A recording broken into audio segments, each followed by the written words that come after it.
All right, we're live. Oh, we got the matching. The Modelo special. There it is. Cheers.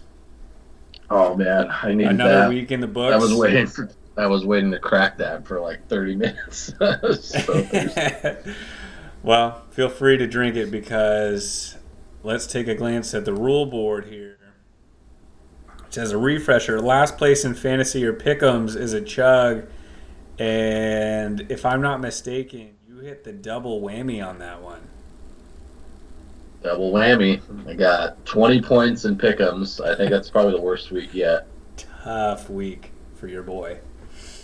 Yeah, and then I think it was a pretty big struggle for everyone in fantasy. So I wasn't It was a far tough week for last. fantasy. Yeah, Yeah, you were close, but still last. Yeah, last by I think 2 or 4 points or something. it was a weird week. It was a weird week. I Yeah, think it was one of those weeks where a lot of teams were looking ahead to the Champions League.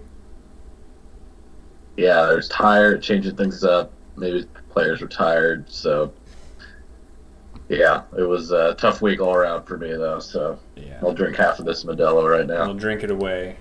Yeah, so as you drink, so yeah, Champions League was this week, just finished. It's Thursday, September 8th, which is crazy. Yeah, But so we're gonna go over some Champions League, and then we'll touch on the Premier League last week, a couple games, and then look forward to this weekend because Torren's gonna be in Vegas for Life is Beautiful, next and we're gonna weekend, be baby. placing Yep, some bets, baby. we're gonna be placing some money down, lots of money down. And Blake and I are going to. Well, we haven't decided exactly where, but we're either going to go to Shakespeare's or he wants to go to this Tottenham bar in downtown San Diego that he hasn't been to watch the Okay, game this weekend. So this weekend. a Okay, little morning pub sesh for me. So it's nice. it's a soccer weekend, baby. Yeah, so I mean, I'm looking. We'll spend. Obviously, the games this weekend we won't be able to bet on, but next weekend, so we'll definitely get down a healthy amount of parlays. Maybe some futures if there's some futures out there we can look at. Wait, Maybe Champions League. I thought you said you were getting in Thursday, so you place a bet on Friday, couldn't you? Yeah, next week though, not this weekend. Oh, it's next, not 2 days from now. Oh, I The leave a following. week from today. Yeah, Gotcha. Okay, you threw me today off is there. Thursday. All right, all right, all right. Well, shoot, I got all Yeah, excited. Well, that'll give me more time to prep my bets. exactly. Yeah, so we'll spend some time now. We'll maybe even look ahead a little bit for the week after in this episode. But yeah, we'll be betting focused next week, Hell yeah, 100%. I'm pumped on that.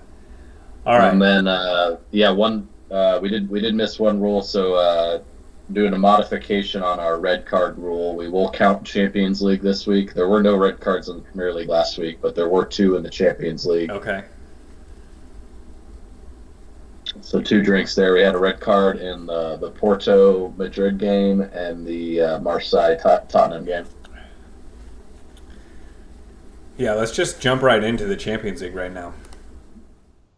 Yeah, it was a great start to the Champions League. So, I caught most of the games, highlight versions. I watched a little bit while working, so I wasn't really locked into some of these. I had a pretty busy week, a lot of adulting going on, so I didn't catch all the game highlights. So you'll need to fill me in, but I got all the big ones. But let's start. I feel like we have to start with the Zagreb Chelsea game because of all the fireworks afterwards. So they Oh lose. yeah. They lose in Zagreb 1-0, and then Tuchel gets the can. What are your thoughts? I mean, I've been reading some stories about a lot of stuff going on in the background, stuff during the transfer window, stuff with some of the moves he didn't make that he was really upset about. He always did seem to sort of have that upset demeanor the whole season, I feel like. But uh, yeah, this is one of those where it's not the one game. Obviously, really disappointing game and showing a lot of the weaknesses that they have. And it was a real up and down season. So I think I think overall it's a good move for Chelsea. It just felt like they were on a bad trajectory. Even though they have some weaknesses, it didn't feel like they were putting the best team out there, or the team wasn't coming together to the best of its potential, even if they do have some glaring weaknesses. So I don't know. I think it needed to happen. It is a bit of a shock to happen so early, but overall, I think it was the right move. Yeah. For the team. Yeah. Hang on. It's a little hot in here. Freedom, baby! He's out. Selfishly, I am so stoked that he's gone because maybe Pulisic will get to play. I think we'll get a shot. He's been in the doghouse. Yeah. American jersey, drink. Yeah, I don't think Tuchel's that bad of a coach, but it's been going south ever since he won the Champions League. Exactly. And Chelsea has new ownership now, but Chelsea's always cut their coach at out of nowhere. I wouldn't say this one's out of nowhere because it's been they just haven't looked right. It hasn't felt right. Some of the moves they made I thought were strange. The whole thing with Lukaku, I don't know what he's got against Lukaku.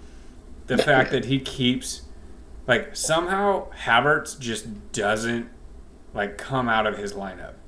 The one time he brought him off the bench, he actually scored a goal when he came in off the bench, but that was his only goal of the year.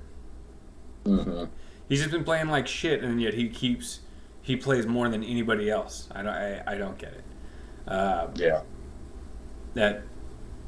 I think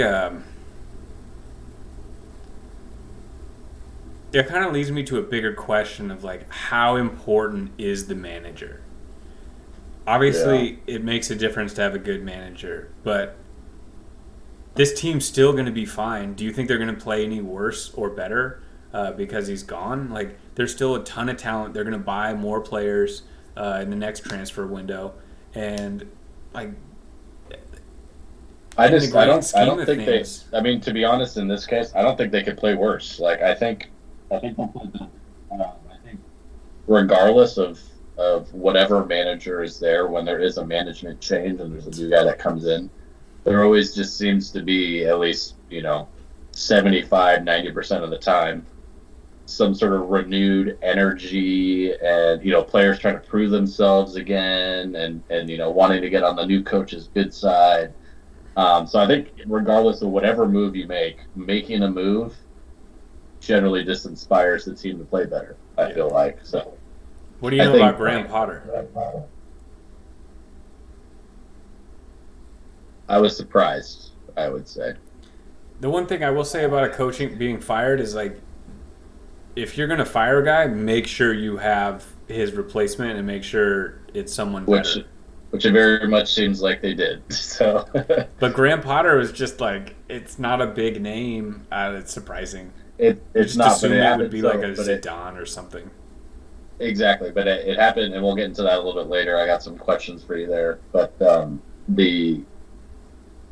it happened so quickly that it must have been what they wanted.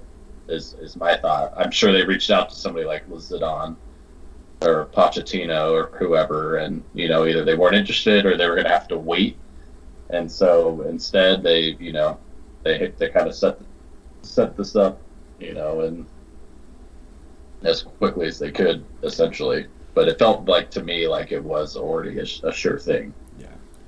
Well, sayonara, Tuchel. Thank God you're gone. Thanks for the memories. I'm not shedding a tear for you because you're getting paid out of the next 2 years of your contract, and you'll probably get a job for some other big club. So you'll be just fine. Yeah. The other big. Oh, there you go. Now I'm back to full size. The other. Yeah, I realized that the window was a half small, so that counts as a technical difficulty. That's why I switched it back. You called it out.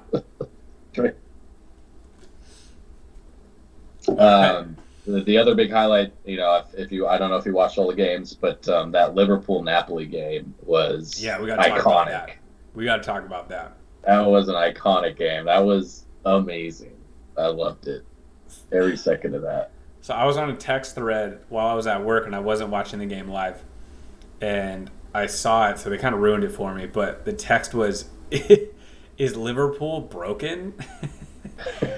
And they're obviously not clicking right now. But I feel like a lot of things were going Napoli's way in that game. Not that they didn't deserve to win, because they clearly did. But I think the scoreline was worse than, the difference between the two teams. But I think on paper I would agree. Yeah. yeah, they still should. They still were the better team that day. And yeah, something's not quite right with Liverpool. But Yeah, they're missing. They have players injured. They're missing their strongest midfield. they have Van enough. Dijk. They have more good players than Napoli, though. But Napoli's been playing Yeah, well. yeah. Oh, exactly. I mean, on that day, they were awful, and I think Napoli should have won like 6-0. Like Napoli had a ton more chances they could have scored. I felt like watching the game, Tough but day. on paper, and then obviously Ozyman got hurt, which I bet he would have put another one in if he played the rest of the game. But on paper, I feel like they're obviously much more even than that, and Liverpool's just not playing right. Van Dijk and Gomez was just not a good combination. Tough on day for defense. Gomez. I think Gomez and anybody would have been a tough combination. He played so badly. He was getting torched. They pulled him at halftime. Yeah, That He was hurts. That's just like, dude, Yeah. you can't compete.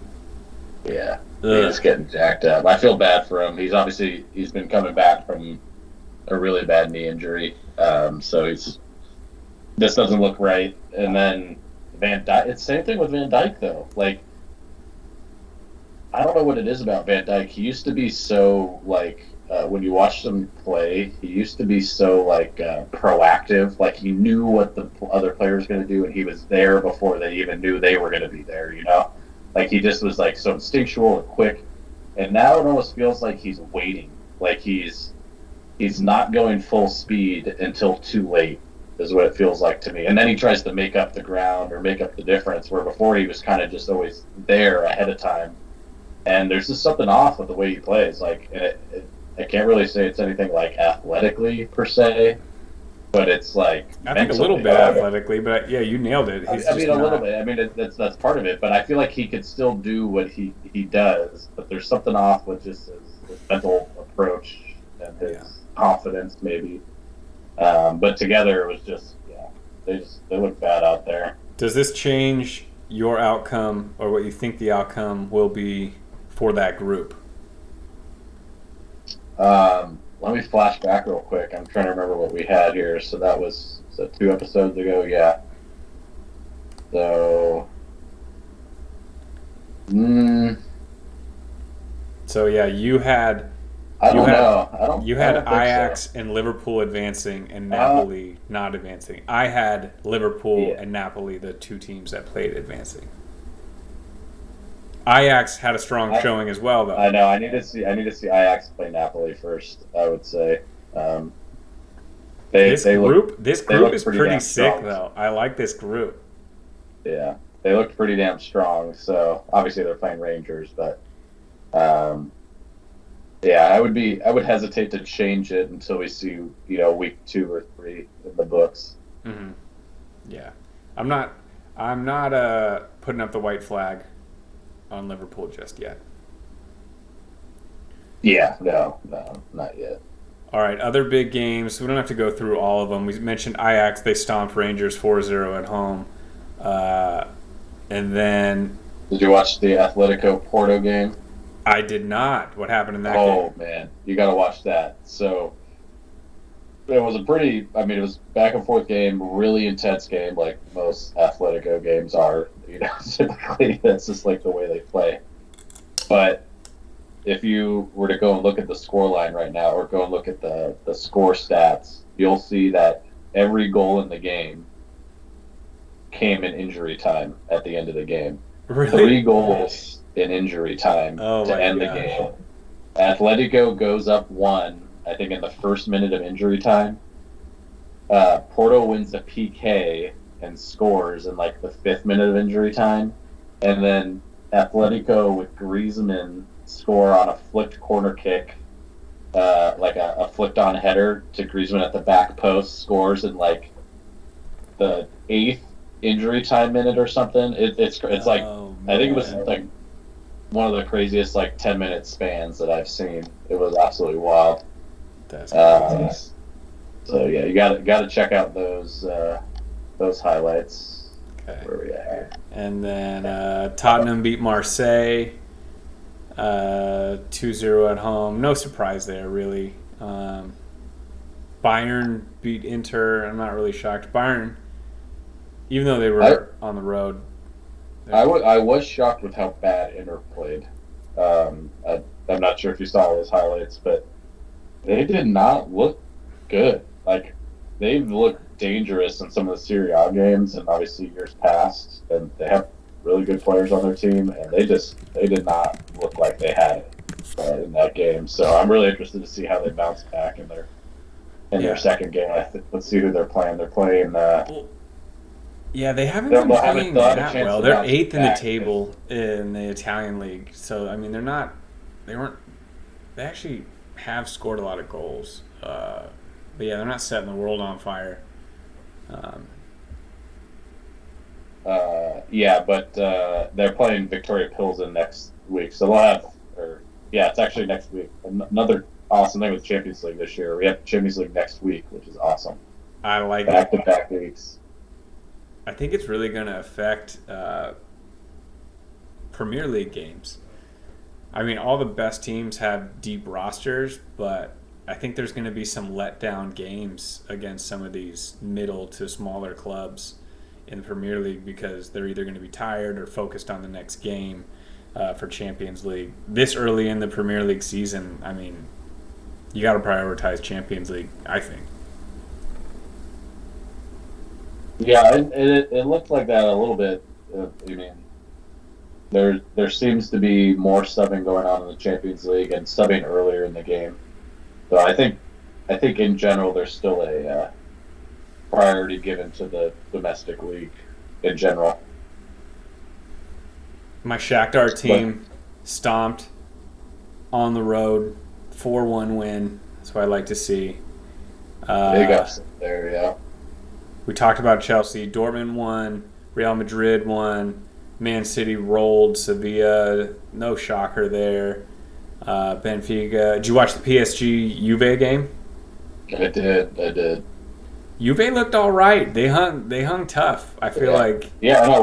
Without that early goal they gave up, that was, it was kind of one of those like still getting into the game, give up the goal, and then once they were in the game. That was a sick goal though. Yeah, but once they were in the game, they were there. So I would be much more concerned with what I saw at Inter against Bayern than at a Juventus against PSG. Yeah, for sure. From the Italian league. Yeah, and I feel like PSG is just gross. I can't root for them. They have Sergio Ramos on their team now, and I'm just like, ugh. It all just like taints Messi's legacy.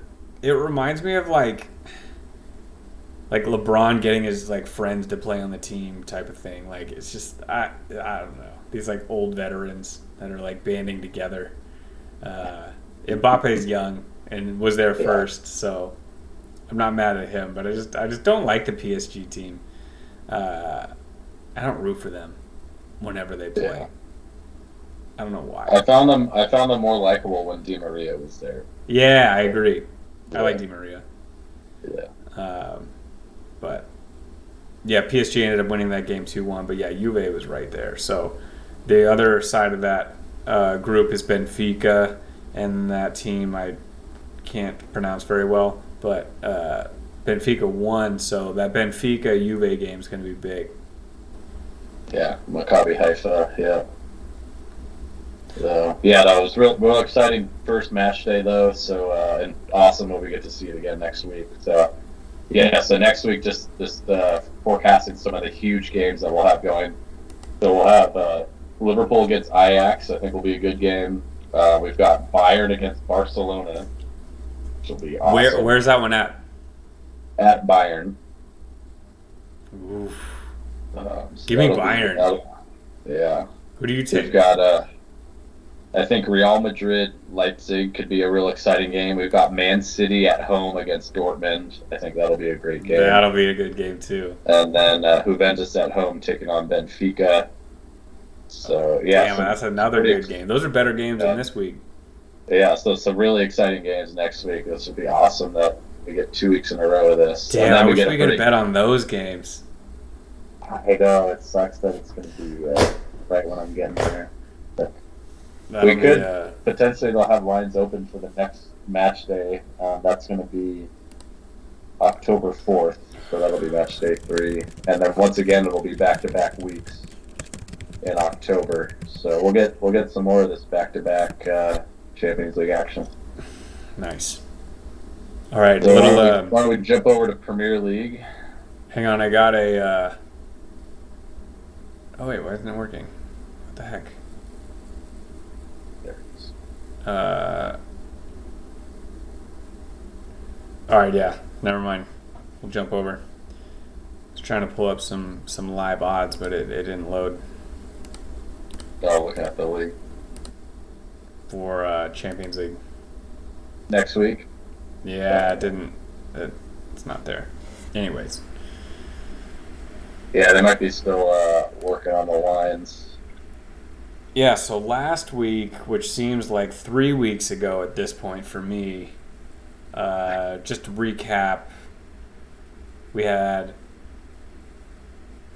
Brentford stomped, Aston Villa at home tied Man City, which is crazy. Yeah, literally the worst looking team in the league tied the best team in the league.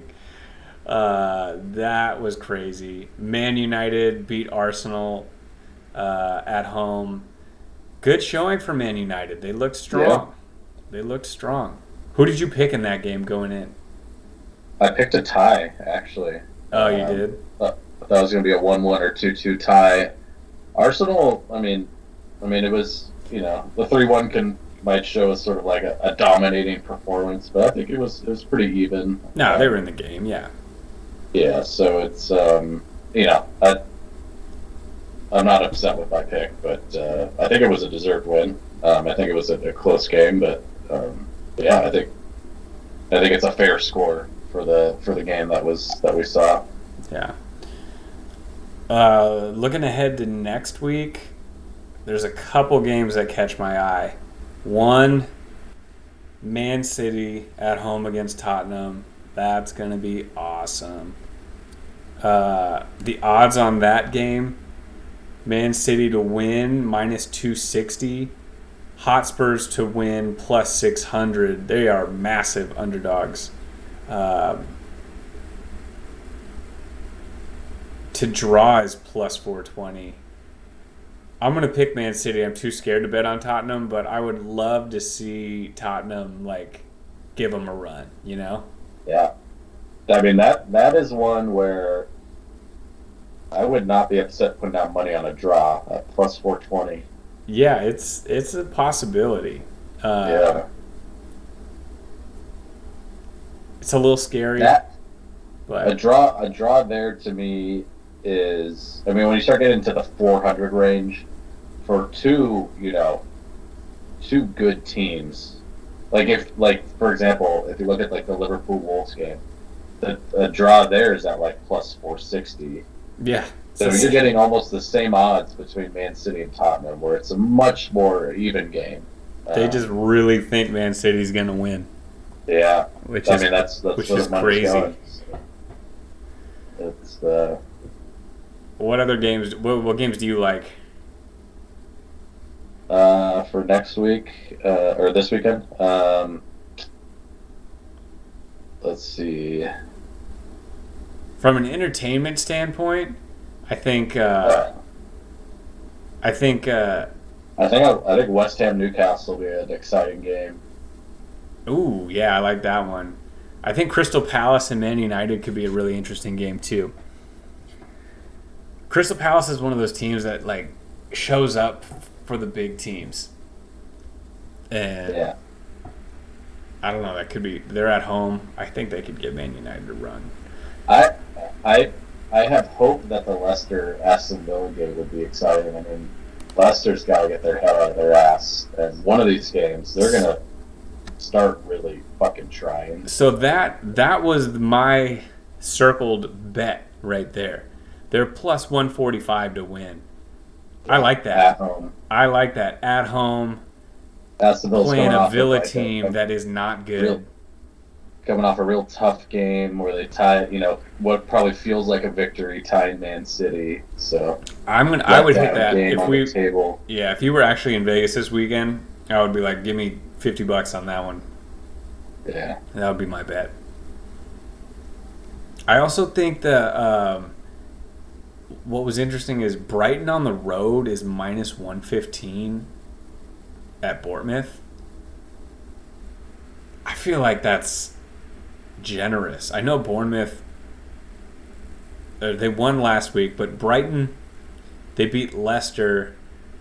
They've been playing really well, but a road favorite, that's surprising to me. lost their manager. Did they? Why? Graham Potter. Oh, he was their manager? I didn't know that. Yeah. No. I didn't. Well, we'll see how much a manager... What team did you think? Oh, you thought he was a different team? I didn't know the Brighton coach. Oh, Clearly. Yeah. Yeah, I mean, so they had a great start to the season. That's why he was on a lot of people's radars to take the Chelsea job. So. Wait, I want to ask you this. So if you were to give like a percentage of ownership or like the blame pie, if you were like, okay, a team's success, how much percentage do you give to the coach? And how much do you give to the players? I think it depends on the team. I think certain coaches are worth more than others, but I think 25% tops.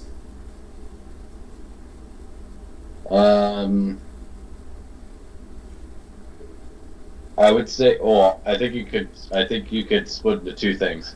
I would say yes from any sort of tactical or like,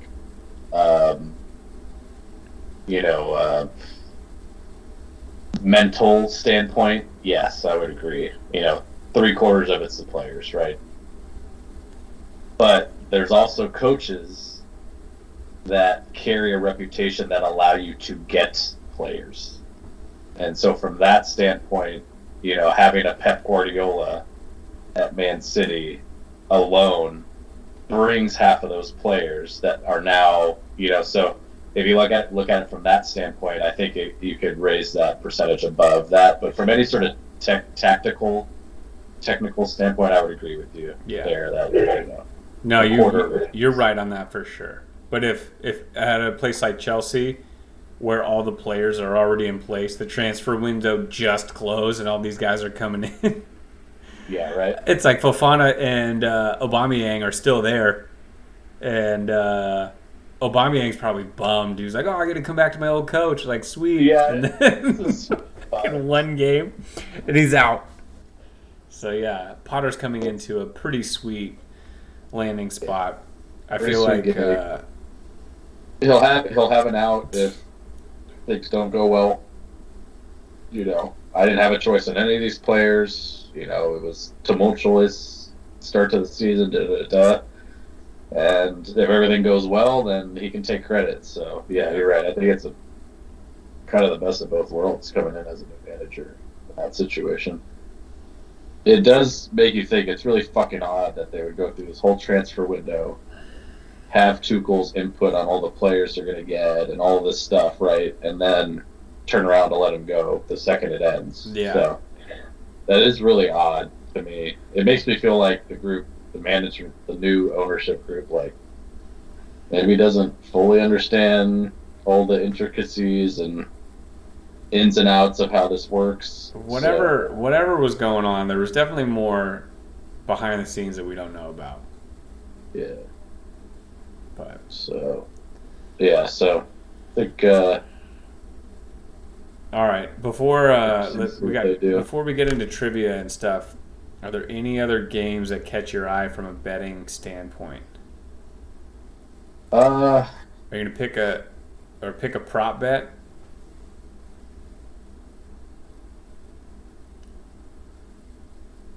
I'm usually pretty picky with my prop bets. I'm more of a parlay guy, but nothing's really sticking out to me. With the way Leeds got beat down, I was expecting to see better more value there for them to win, but it's still at minus 130, so I wouldn't touch that. Yeah, that's kind of crazy too. I was expecting that to be at least even odds for them to win or something. Maybe I would put money down, but uh, yeah, no, nothing's really sticking out. I mean, you could throw a flyer on Tottenham, a plus 600 to win. That's I could convince myself to throw $20 on that. Blake would do it. Yeah. Uh, I think Everton Arsenal, like that's a rivalry right there.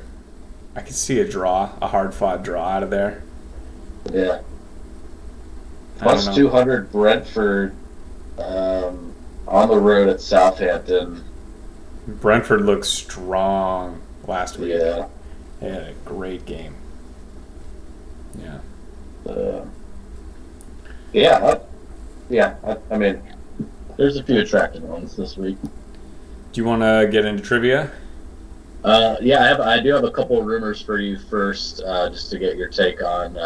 I know the transfer window's closed, but there's still a couple bits of fallout from that. What? Shares. So first off, and I forget if it wasn't last episode, but at least a couple episodes ago, you actually mentioned this guy's name, but the latest rumor is that Wolves is now interested in bringing back Premier League legend Diego Costa from Brazil. So he's actually currently a free agent, so they could still sign him outside of the transfer window. So it's still something that could happen, over the next few weeks. I guess the current concern is that he hasn't played since last season, and he's obviously currently a free agent, so there's a little bit of concern about his fitness and whatnot. But Yeah, and what is he? Our age? yeah, I think he's 33, so he's a little bit younger than us. If you remember, at the end of the deadline, they signed this new striker from the Bundesliga, Kalajic or whatever, Austrian dude. Yeah. I didn't realize this, but that first game this weekend against who were they playing? They played Southampton, I think. Yeah. Against Southampton this weekend, tore his ACL in his first game with Wolves. That sucks. So I know, it really sucks. But so their new striker that was supposed to solve their issues immediately out. Jimenez also got hurt again as well, so they're scraping the bottom of the barrel. So that it may be their only option to go back to, but it would be awesome to see him back in the Premier League, roughing people up again. And then the other, and I'm real interested to hear your response on this one, your take on this. So one of the rumors falling out from the transfer window is that PSG were actually actively trying to shop Neymar to get him off the team, and nobody wanted him. And their number one target was to try to send him to Man City, and Man City said no. Yeah, why would they want him? I know, which was fucking awesome to hear that they just told him straight up. They wasn't even like, like how much or something. They was just, the answer was no. Yeah, good for them. They don't want yeah, no, fuck you guys. I'm not taking your garbage. Yeah, well, it's a would you rather. It's a quick would you rather. Would you rather have Phil Foden or Neymar? Easy. Would you rather have Jack Grealish, Riyad Mahrez? Like, I might rather have Neymar over Grealish, but not Mahrez. Yeah, I'm with you on that one. But no, I as a team, I don't want Neymar in the locker room. I mean, No. you gave the perfect description. He's Kyrie Irving. He's He's He's not gonna make your team better. He's gonna just no. cause dissent and like Want the ball, play selfish. yeah. That team is clicking. They are like okay. They had a draw last week, but no, you don't mess with that. Your team's fine. You don't even want to screw it up. Good for them for saying no. Yeah, and really they had the opportunity there because there was obviously all the rumors going around that Bernardo was going to leave, and you could tell, if that had transpired, then something like this may have happened, right? Bringing in another attacking player, so you could tell that at some point there was a strong decision made. This is not going to happen. We're keeping Bernardo. We're not getting rid of him. We don't want your fucking cancer, and that's it. So. Yeah. No way. But yeah, I think it was pretty funny to see that being one of the main rumors that came out of it. So what I am interested to see now is how this PSG season moves forward, knowing that they were pretty much actively wanting to get rid of him. How does Neymar react? Does there, at some point this season, whether in the Champions League or the French League, some sort of conflict develop with him and Mbappe or something? It always feels like it's on a knife's edge. So I think it'll be a fireworks show at some point this year. Hope so. All right. You got some trivia? Trivia. Mine is very topical. And I think we have, because I caught a glimpse of your question, I think we might have the same question. Oh, boy. So here's my trivia question. Thomas Tuchel was just fired by Chelsea. Some say it was abrupt. I would say it's exactly what Chelsea has always done. Okay. Even with different ownership, the same thing happens. Rich guys, they want to win now. They've been successful their whole lives. They can't accept failure. So, I ask you, who had more games as Chelsea manager? Thomas Tuchel or Frank Lampard? Tuchel had more. Yeah. Frank Lampard was there for 571 days, only 84 matches. Tuchel was 589 days, 100 matches. So he had 60 more matches. Yeah. That was 100 matches. Okay. Wow. Yeah, that's he more was than there for I thought. 100 matches. And Thomas Tuchel gets credit for the Champions League, which, good for him. But if Frank Lampard's the manager, can he win it? I think they have an equally good chance. Yeah. No, I would agree. I mean, here are the difference between that type of level of manager is minuscule. Yeah. You bring it back to your percentage comparison. Yeah, and Tuchel came into a great squad. Yeah. All right. You got it right, so I'm going to drink and then hang on. All right, round 2. There's no question here, but I just want to show you. So, Tuchel had 100 games as manager. Frank Lampard, 84. I'm going to go through some other Chelsea managers and how many games they had. Antonio Conte, 106. Maurizio Sarri, 63. Goose Hiddink, 27. Rafa Benitez, 48. Roberto Di Matteo, 42.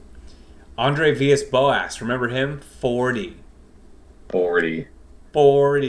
Felipe Scolari, 36. Avram Grant, 54. Like, this is just what Chelsea does. Their longest stints have been Claudio Ranieri had almost 200. Mourinho had 185, and then he came back and had 136. So, like, it's not in their DNA. It's not that short for a team like Chelsea. Yeah. I mean, I think maybe it feels a little bit weirder or more abrupt just because it's so close to the start of the season. But obviously, it wasn't like he was a new manager this season and then got fired, right? So you kind of just forget about recency bias. You're like, it's so early in the season, they're letting him go, but it's like, well, he's been there, I know. at least 100 games. The second he said 100 games, I was like, oh, that's more than I thought. Yeah. So I know, right? It's crazy. It is. It's because of the beginning of the year for sure. yeah. Not Claudio Ranieri, Carlo Ancelotti, 109 games. So yeah, I mean, he's right there. All right, that's all I had. Trivia? I only had one this week. Okay, so but yeah, my trivia. I also so it's in the same vein, but not exactly the same question. Okay, good. But obviously with the recent firings that were going on, obviously with Tuchel and then Scott Parker earlier in the season as well, it led me to do some research. So, question for you. So, I'll give you one guess. Knowing that Scott Parker was fired after 4 games this season, only 4 games. The fastest firing. What do you think is the fastest firing ever? So it's basically a 1 out of 3 chance here you got. Is it 1, 2, or 3 games? I want to just say 1 because that's more fun. So I'm going to guess 1. No, it's actually 2. 2, okay.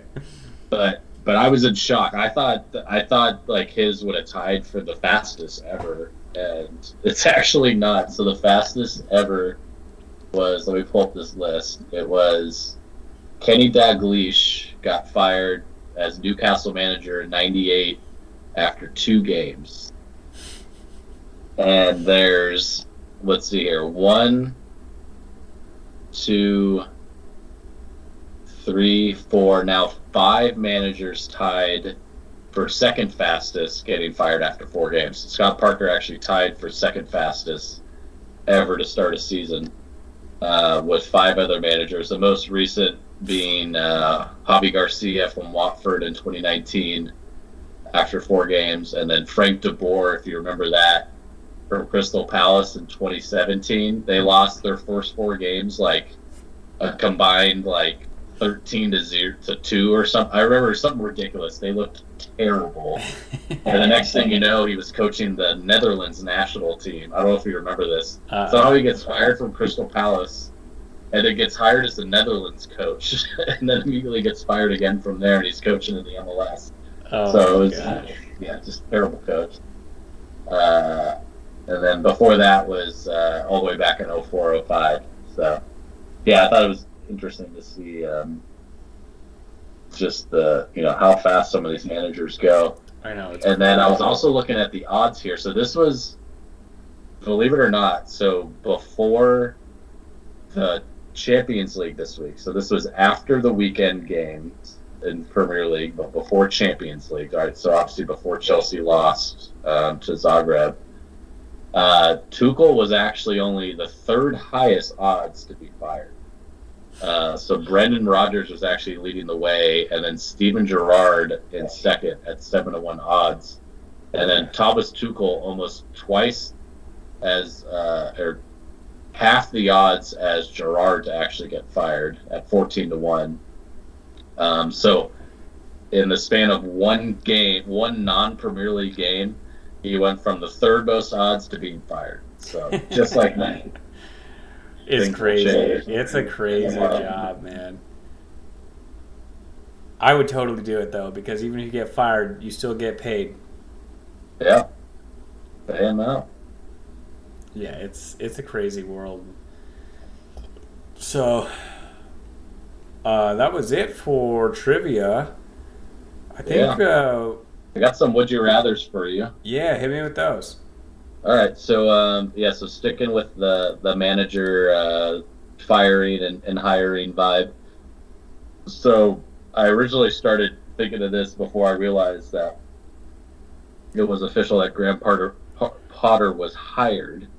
But my question for you, and we did touch on this a little bit, is if you were Chelsea's owner and you had the option between, the hot young aspiring manager Graham Potter, who's had a great start to the season and is like on the up and coming train, or a legend in Zidane that's been successful, or an established, veteran manager in Pochettino, what would be your option between those three if you were in their shoes? For it, just like a hypothetical team, or for a specific team.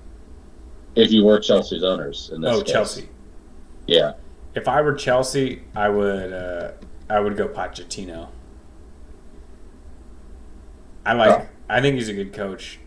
I think he sees the game well. And Chelsea already has enough talent. They just need to be put in the right places, and the right players need to be on the field. So yeah, Pochettino is my pick. Oh. All right. All right, I got one for you. I had one. Okay. It's a player would you rather. Speaking of Chelsea. This is a hypothetical team, but you can only have one of these players. Would you rather have Reece James or Alexander-Arnold?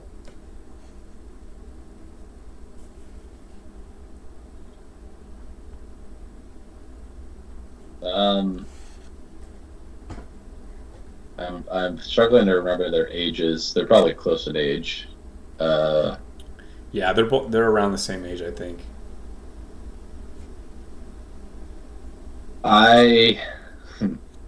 This is always how I answer these. I'm always like, it depends on the situation, but if I'm in a team where I'm gonna struggle to get other good players, I think Reece James is more versatile. I think Reece James can play center back. I don't think Alexander-Arnold can play center back. So if I'm looking for a true defender, I would choose Reece James. If I'm on a shitty team and I need to choose a defender between the two of them that, I could shove them into attacking midfield or something, right? Because I just have no skill on my team. I think talent-wise, Alexander-Arnold's a little bit better. I think he could take free kicks better. I think, he could shoot with both feet better. He's probably a little bit better at passing. Maybe not as athletic, but better at passing. Yeah. So from an offensive perspective, I would choose him. But I think Reece James is a more versatile defensive player. I think... Well, I would pick Reece James. I think he's the better player overall. I think he is more difficult to deal with going forward than Arnold. I think Arnold is a better passer, and he's much better at free kicks, like you said. But Reece James is a handful going forward. He's so fast. He's so strong. He gets his shot away. I feel like he's Chelsea's best player. With no Conte on the field, especially this season, there's no one else that really, I think, is playing better than him on that team. So that's why I thought of it, because England has a few good defenders, and yeah, I mean, they don't like playing back threes usually, so there's always an odd man out in that squad. Mm-hmm. I know. I would love to be the manager of the England national team.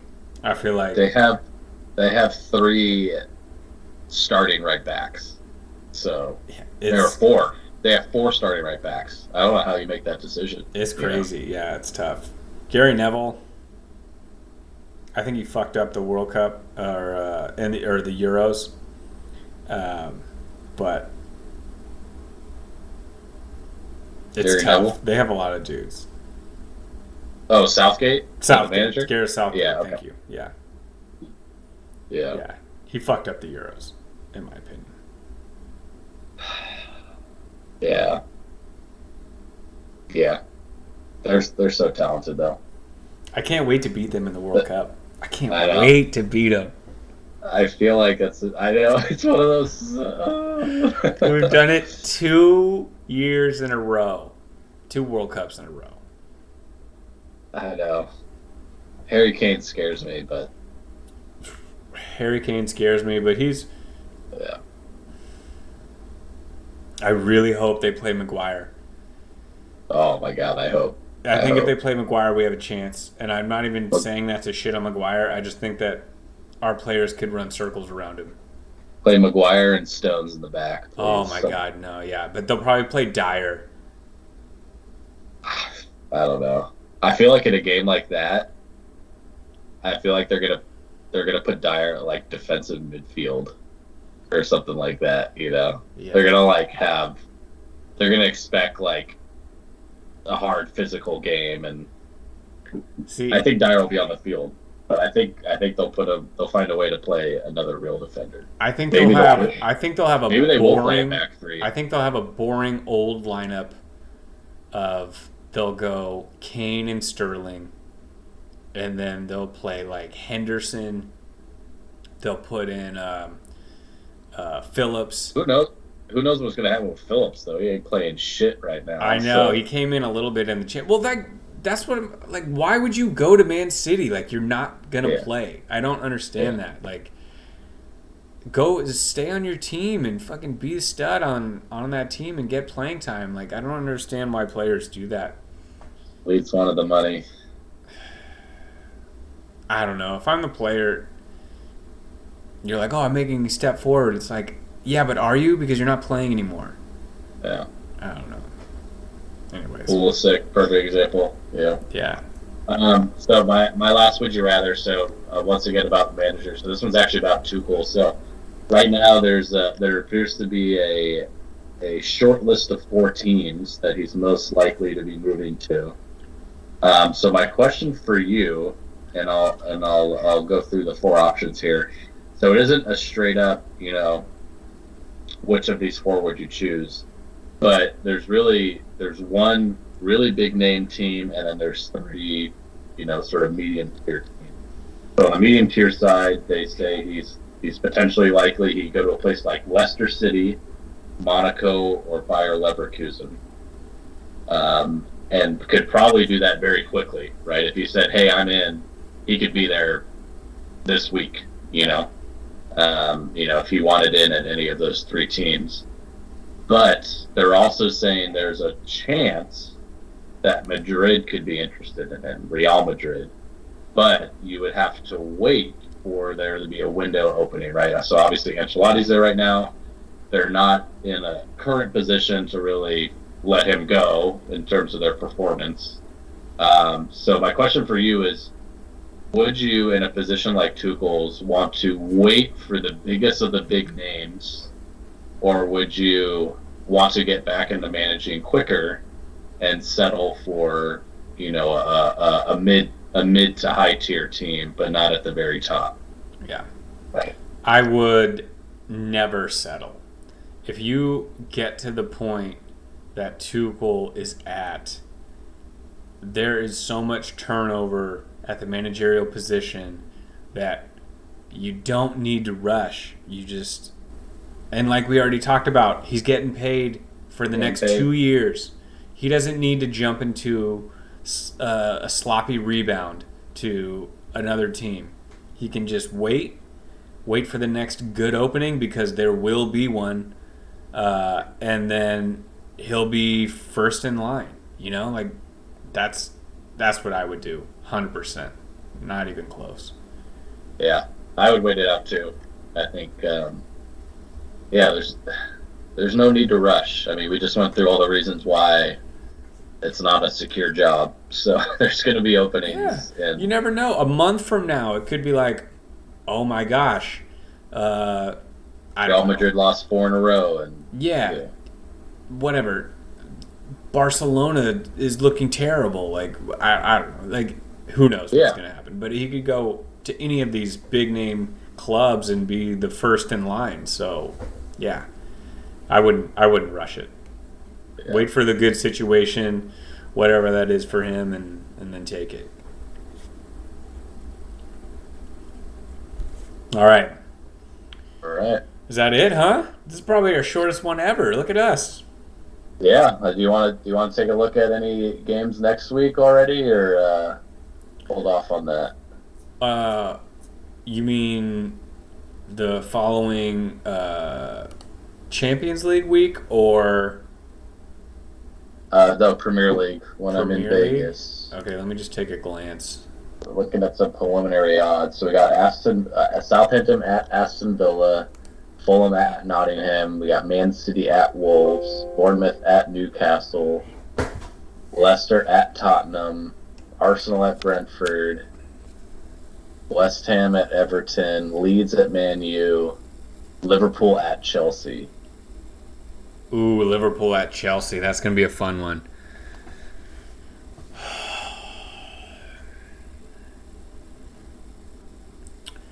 Let's see. These odds are moving.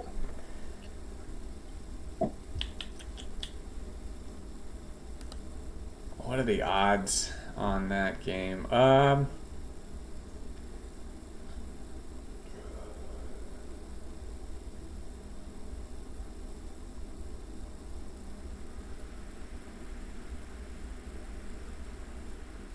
So I would take Nottingham Forest at home against Fulham plus 185. I like that.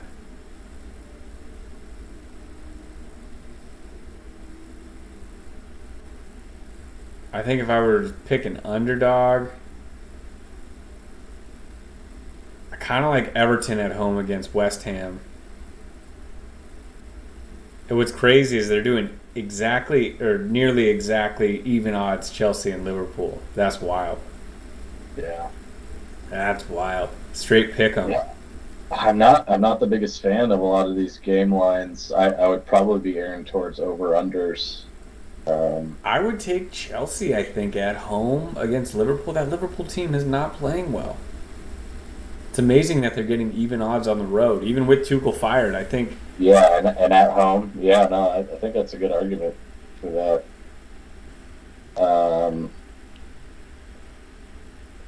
That Leeds Man U game, I would take the over 3 goals. I mean, that last Leeds game, I think, was 5-2. That Leeds doesn't look good. They don't look good. They had a strong game, but without Rodrigo, they're at least they got Bamford back, kind of. He didn't play the full game, but yeah. What's that? Bamford? Gotcha. There's only one name on there. I know. I can't show you all 3 when I show you one. Did you say Bamford first? No. No? Okay. I said Rodrigo. You didn't say any of mine. I had 2 from different leagues and then 1 from the EPL. 1 from a different league and 2 in the EPL. And I really thought, because we talked about both their games, and I really thought you were going to say one of them, but you never did. I thought you came so close to saying one just now when we were talking about England. Who was it? So when we talk about how there's basically 4 starting right backs, it's one of the 4. Well, we only named 2 of them out loud. Was it Chilwell? No, he's left back. I guess he's left, yeah. Who's right back? Shaw's left back. Who else is right back? Trippier? Yeah, it was Trippier. Dang. Mine was Mbappe, McKinney, and Holland. Okay. McKinney. And I had Payet too. Did you Payet? Yeah, we didn't talk about that game much. He didn't start. That's why I thought I was like, I bet he talks about Payet. I didn't. Nah, I just didn't talk about. Yeah, that's why they lost. Yeah, exactly. But did you see McKinney scored? I know, dude. Great header. Great header. Drake. Everyone in America just masturbates to Pulisic, but in my opinion, McKinney's more important to our team. Yeah. I think he's more impactful player, if that makes any sense. Like, I feel like he just does more for us than Pulisic does. We need Pulisic for sure, but I think McKinney. Dude, the trio of those 2 and Reyna is just so. I love Reyna. I know. Yes.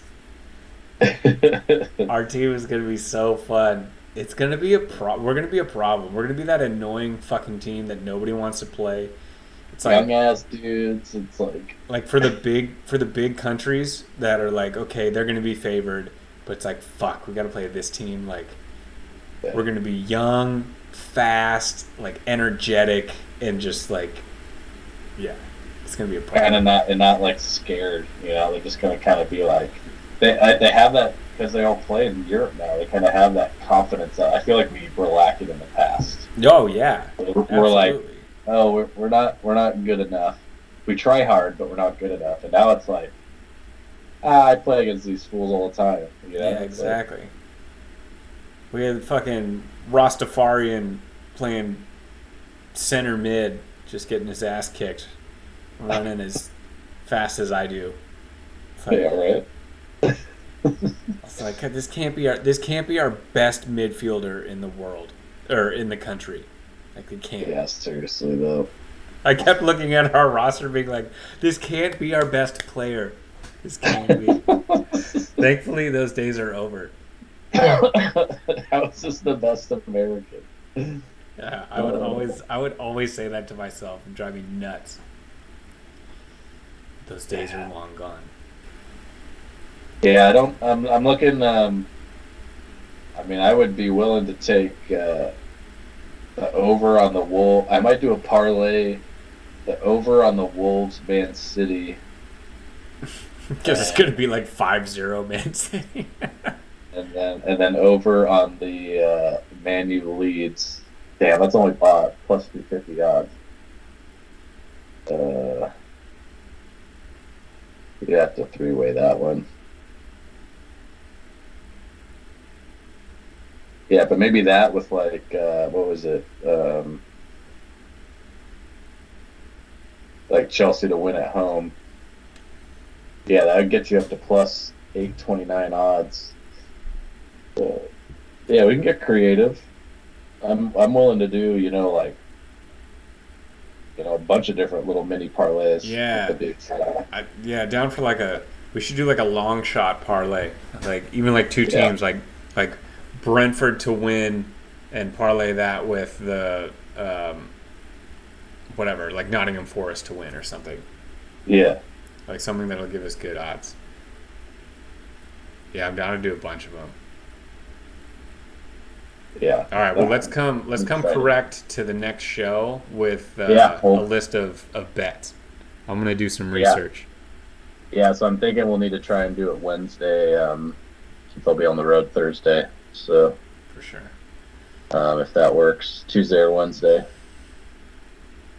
Oh yeah, All right. that works for me. All right. Well, good episode. Cheers, dude. Yeah, this is the end of my beer, so it's perfect. Cheers. Cheers, cheers. Keep the streak alive.